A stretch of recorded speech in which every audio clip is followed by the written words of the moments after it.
We early Cardano users have had an existence so far that hasn't been unlike a bunch of happy little butterflies flitting around a field of young wildflowers. We've sort of had the field all to ourselves so far, but now the field is entering a deep bloom where there will be a lot more wildflowers and a lot more nectar. This will bring certain types of new actors into our ecosystem, like a hive of bees descending on our secret field. They'll also do their best to permissionlessly tap into all the sweet Cardano nectar. We probably won't all love that they're here, but like butterflies sharing wildflowers with bees, this is the price of decentralized permissionlessness. Ready? Let's go.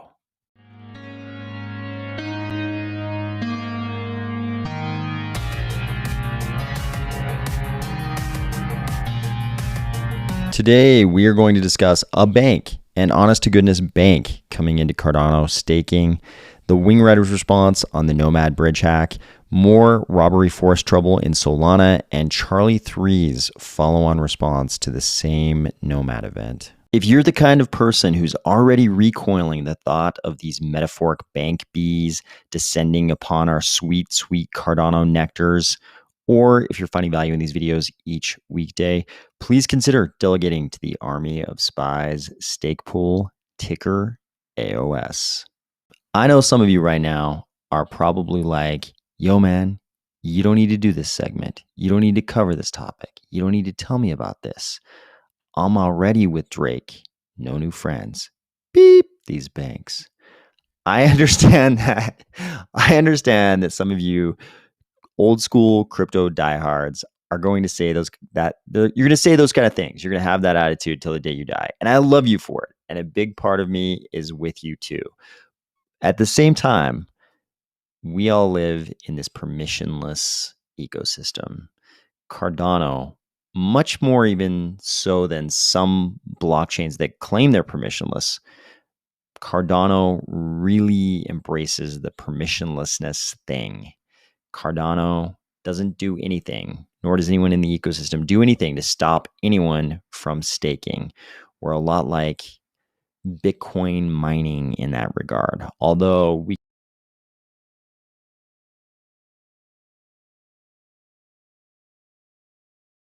in Cardano versus blockchains like Ethereum and Bitcoin. Those things aside, Cardano is a very, very permissionlessness embracing blockchain. So we're going to have these actors like banks coming into our ecosystem because these types of financial entities, they're just after a return. And they're slowly going to figure out the same thing that we've all known for a long time. And that's that in Cardano, you've got this very peculiar situation where we can delegate, pick up these staking rewards, and yet we can keep our assets very, very safe on our hardware wallets like our ledgers. They're going to figure out that this is something you can have in Cardano that you absolutely cannot have in Ethereum. Ethereum needs you to deposit your assets because they want to be able to slash your assets, which is not something that a bank wants to have to tell their customers. Hey, you can do this staking thing with us, but by the way, these weird crypto guys, they might just slash your assets. That's not going to be a great sales pitch to the customers of any bank. And besides, in this Cardano scenario where you don't have to deposit your assets, you don't have to give up custody of your assets, you can keep them on a hardware wallet. The bank can have a much higher level of security for the funds it's safeguarding for its customers. They can't have that on Ethereum. So the Cardano staking situation is going to appear very tempting to a lot of these types of institutions compared to something like Ethereum. It's much safer and a lot easier to pitch to non-crypto clients. Can you imagine a bunch of regular bank customers slowly realizing the role that Lido is playing in the Ethereum staking system and starting to ask questions about what happens if the Lido staking derivative instruments sort of lose their peg with the actual staked ETH. But let's face it, this Signum Bank is not exactly a normal bank. If we come over here to their Twitter profile, they say Signum is the world's first digital asset bank founded on Swiss and Singaporean heritage, operating globally. Switzerland and Singapore, this has got crypto written all over it. If you go through their tweets, their pinned tweet is about them raising a Series B round. And then the next tweet is about crypto regulations. And then the next tweet is about regulation of crypto ads. And then the next tweet is about them interviewing a speaker on the Crypto Explorer podcast. This is obviously not the part of the movie where JP Morgan and Goldman come in as the bad guys and take over Cardano staking. This is something else. I think I'd personally be comfortable with people either being comfortable with this or being uncomfortable with this. It's kind of a bit of both. So it looks like, according to this article from Signum, it looks like they also engage in Ethereum staking, Tezos staking, ICP staking. They've got a few things to say about Cardano. And then we come down here to the bottom. There's a little quote from the head of business units at Signum Bank. And then we've got a quote from Frederick Gegard, CEO of the Cardano Foundation. He says, "I'm delighted to welcome Signum Bank and its clients to our thriving ecosystem. This new offering allows Signum's clients to participate in our ecosystem where they enjoy a risk-free staking experience without having to transfer the asset nor lock it. Additionally, Cardano's state-of-the-art architecture provides both retail and institutional clients a unique experience for ADA holders. You always have the power over your ADA." So again, like I said, I can kind of understand the people who are like, hey, this is no big deal. This is not Goldman and the rest of Wall Street coming in and for some odd reason trying to take over all of Cardano staking. This is a digital asset bank that is engaged in staking in other protocols, and now they're just adding Cardano to their portfolio. And of course, we already knew that Frederick Gegard had a background that would put him close to European banking entities. So I kind of expected there would be something like this, and that the Cardano Foundation would have, something to do with it or at least be aware of it. So I don't think this is, any kind of earth-shattering news about this bank coming into Cardano staking. Again, though, I can totally understand that people are like, you know what? I'm pretty comfortable with all these decentralized, non-institutional single pool operators just kind of running the network for us. Okay, let's get back to our regularly scheduled robbery forest drama. WingRiders has responded to the Nomad bridge exploit. They say, "Riders, a very sad day for Cardano. Nomad bridge exploits led to a lot of consequences. Your Cardano assets and WingRiders tokens on WingRiders are safe. The platform and the smart contracts are not technically impacted. Bridged assets, MAD USDC, MAD USDT, MAD BTC, and MAD ETH are impacted." And they have a pretty entertaining picture of the WingRiders pilot guy with his hand on his forehead. I guess he's doing forehead palm. They say the swapping on those pools is disabled to protect the remaining 50% of liquidity in ADA. Withdrawal is available. Total value locked of WingRiders dropped significantly, impacting as well the WRT token price. Farming rewards for the epic starting in a day will be adjusted in the next hours. Further farming on Nomad assets will be discontinued. However, for this current epic, the rewards will be delivered. This will be at least some recovery for those who did not manage to withdraw from the pools or bring bridge back to ETH space. Number 4, and here's where it gets interesting. The project had 333,000 in bridge stables from the whitelist sale. Due to a bad judgment call of a team member, 258,000 of these were swapped. The small proceeds of 76,000 ADA will be used for user loss compensations where possible once the situation stabilizes. It's probably that part that explains the facepalm image up here. I've never seen this guy's face. and I'm not totally convinced he has one. So I don't know if I can call this a facepalm or not. But it is definitely an expression of exasperation, disappointment, all of those negative things. WingRiders also says, as it currently stands, a partial recovery of bridged funds by Nomad seems possible. We stand ready to work with them to maximize the probability. Project funds for future development are solid. WingRiders token, WRT, uses Milko Meta Bridge and Seller Bridge for bridging to Milko Meta and BSC. Nomad Bridge is not used. So there's some good news here. They're giving us a little good news as well. Project funds for future development are solid.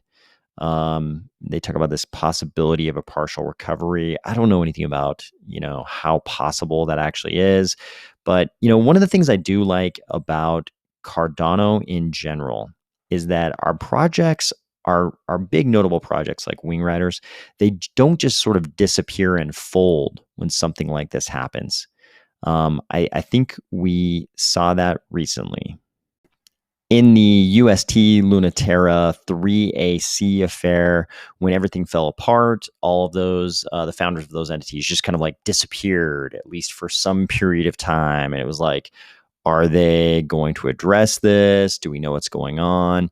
It seems like in Cardano, and we're not the only ecosystem like this, but definitely in Cardano, there's this very strong ethos of responsibility when something happens, and projects are very transparent.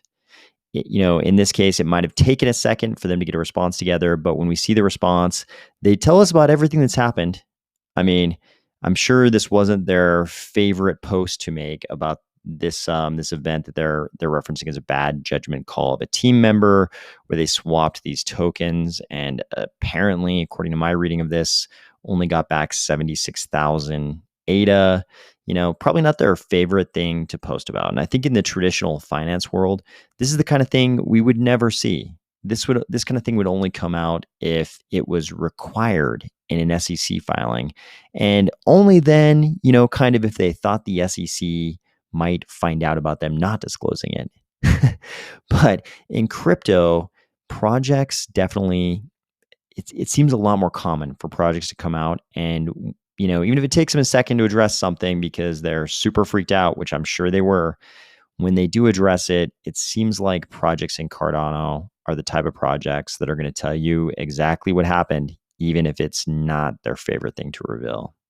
It looks like Charli3 also had a follow-on response on the Nomad exploit. So here's a Medium article from Charli3.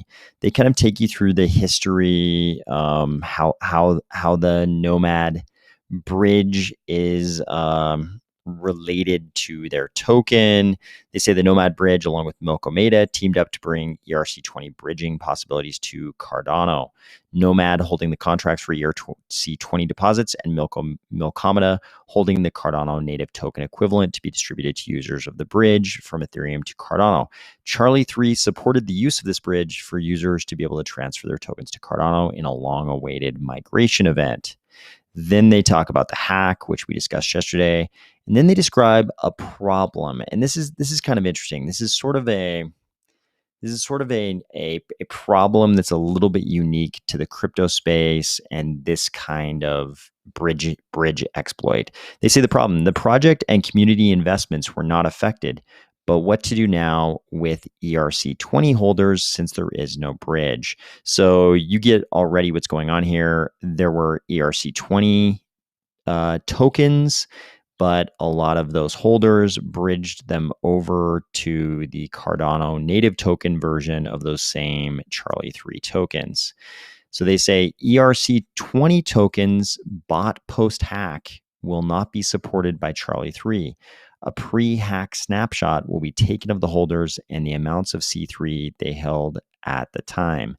A future manual bridging solution to CNT will be honored for pre-hack holders of the ERC20 C3 coin.